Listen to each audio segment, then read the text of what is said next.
தேனி மாவட்டம் உத்தமபாளையம் தாலுகம் ஓடப்பட்டி பேரூராட்சி. நான் குடியிருக்கிறது வந்து ஓடப்பட்டி. விவசாயம் வந்து நான் 10 வருஷமாக பண்ணிக்கிட்டு இருக்கேன்.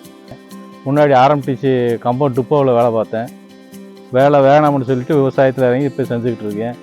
லேபர் வந்து ரொம்ப சிரமமாக இருக்குது, ஆளுகளை வச்சு வேலை செய்கிறது. இப்போ இந்த மிஷின் வந்த பிறகு எனக்கு நல்ல சுலபமாக இருக்குது, எந்த பிரச்சனையும் இல்லை.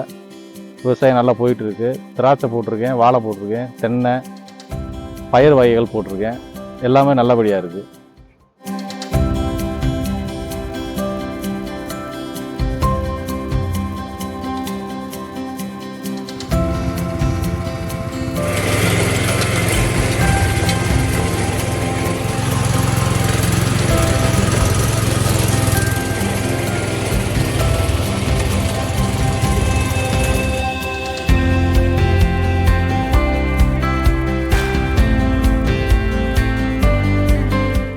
சிம்சன் பவர் லீடர் சூப்பர் விவசாய நண்பன்.